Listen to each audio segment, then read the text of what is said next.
Sejam muito bem-vindos. Evangelho do Amor. Eu era recém-casado, Kelly e eu decidimos usar um dia nosso, que era o nosso dia da família, para assistir um filme. Morávamos na época em Guarapuava, não tinha cinema na cidade.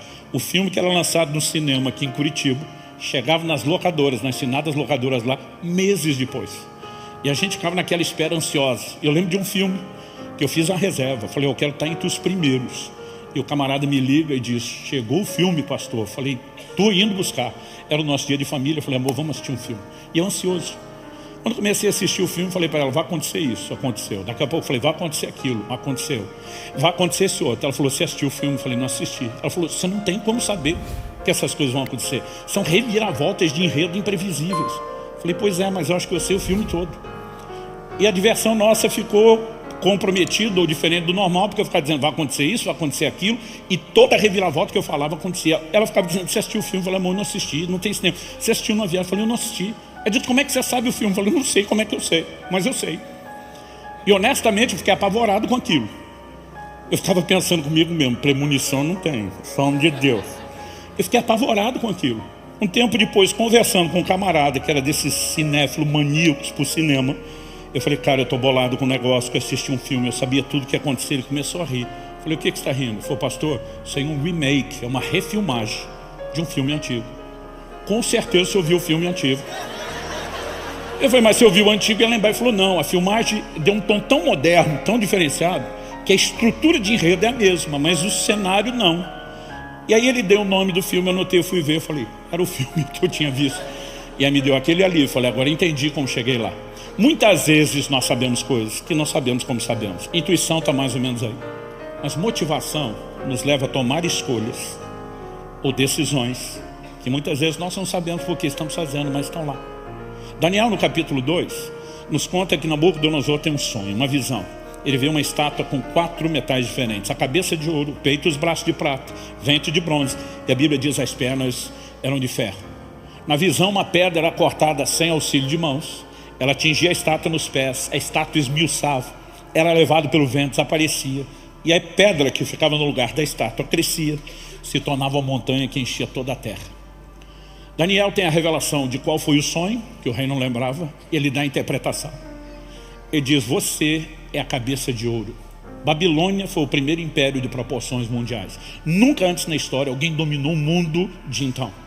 Mas ele diz, depois de ti se levantará um reino inferior ao seu. Ou seja, a mudança de metal era mudança de reino. Então dizendo, Babilônia é ouro. Depois de você vem um novo reino. Nós sabemos pela história que Babilônia foi sucedida pelos Medo-Persas. Mas a mudança do ouro para a prata era a primeira mudança de reino. Mas de prata para o bronze era a próxima mudança para o terceiro reino. A Grécia, de Alexandre o Grande. E depois a mudança para o metal, que nós sabemos ser Roma, foi nos dias de Roma que a pedra, Cristo, vem.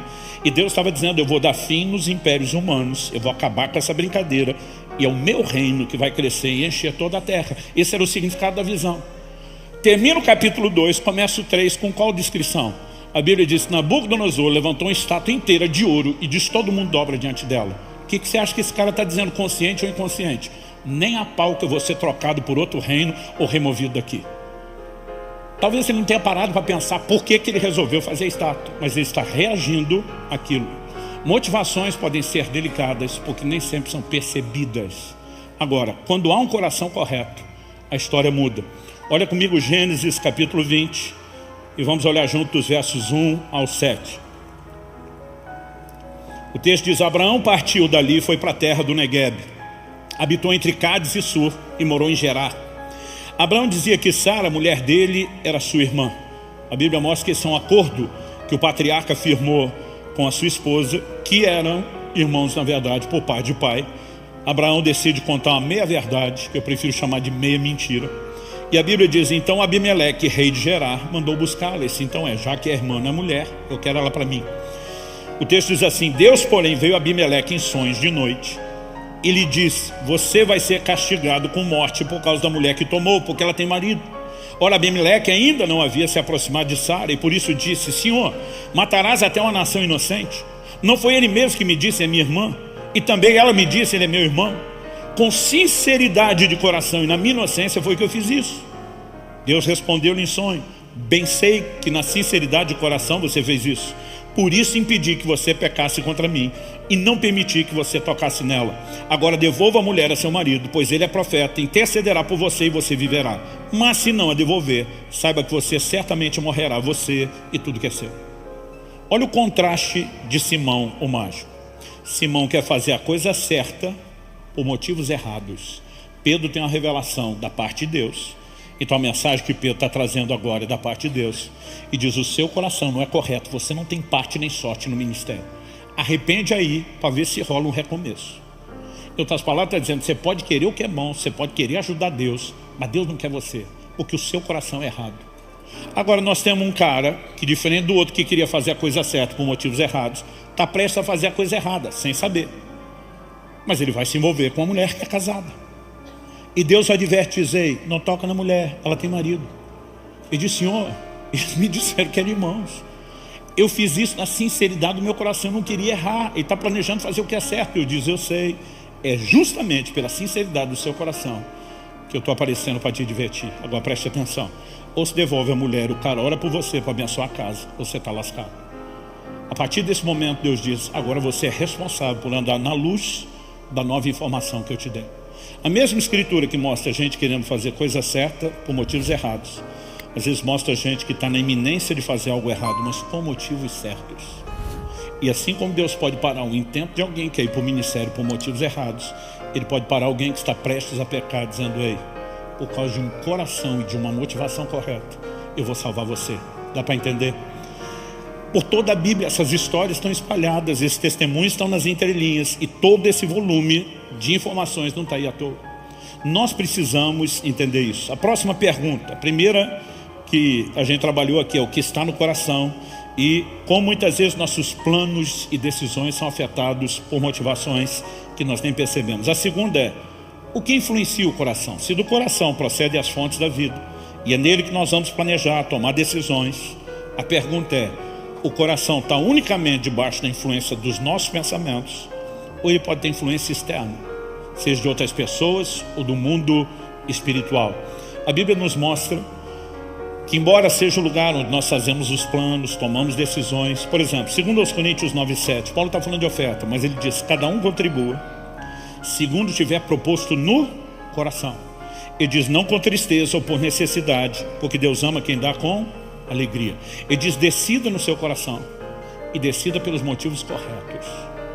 Não é para você contribuir constrangido, não é para você contribuir por necessidade só sua dos outros, porque Deus espera que você faça a coisa certa, do jeito certo, com os motivos corretos. Mas por que eu estou pegando um texto relacionado à oferta?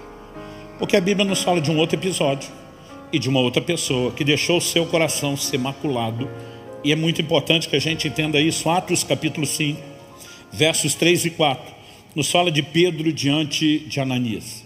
Os versículos anteriores, 1 e 2, diz que Ananias e Safira, sua esposa, entraram em comum acordo, venderam uma propriedade, decidiram entregar como oferta, mas retiveram uma parte do preço, mas decidiram mentir que estavam entregando tudo. A pergunta é, por que eles fizeram isso? O capítulo 4 termina no último versículo falando a respeito de Barnabé. Barnabé, a Bíblia diz no verso 37 de Atos 4, que ele vendeu um campo que ele possuía, trouxe o dinheiro e o depositou aos pés dos apóstolos. A Bíblia não foi escrita com a divisão de capítulos e versículos que nós temos. Para quem não sabe, a divisão em capítulos aconteceu, foram duas. Uma primeiro aconteceu a divisão em capítulos, depois a divisão em versículos.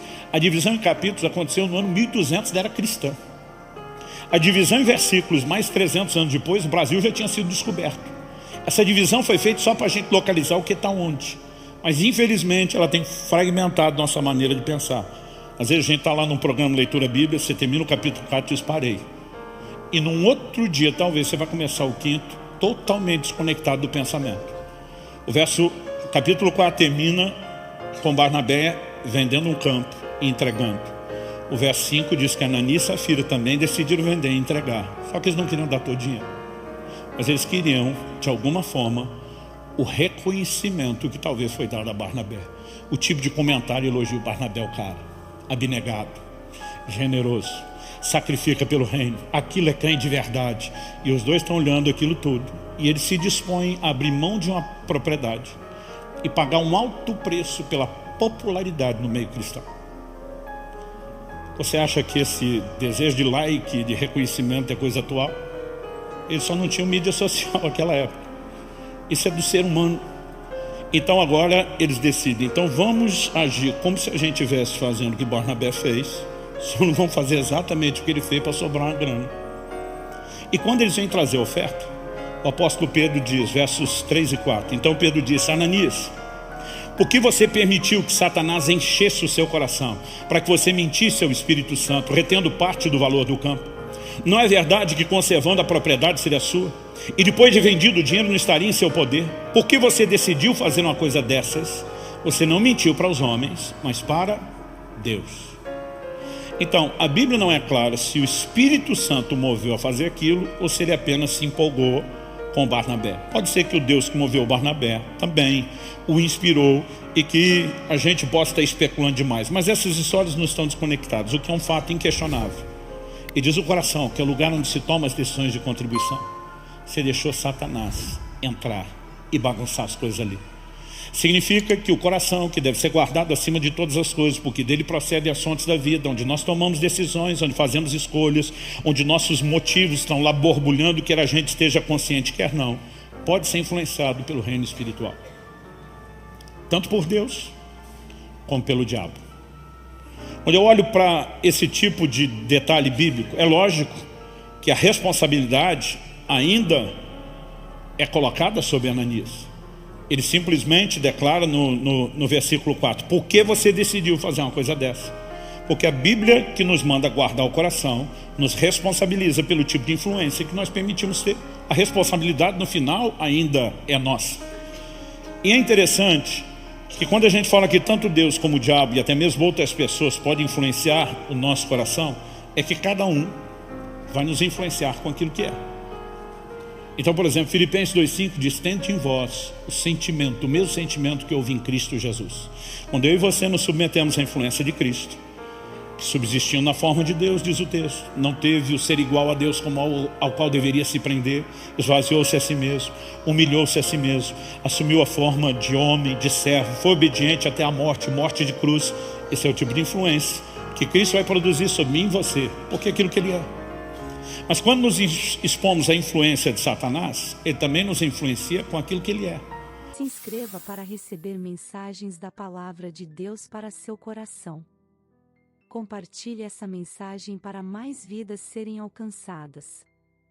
Que você tenha um dia repleto de paz e de bênçãos vindas da parte de Deus.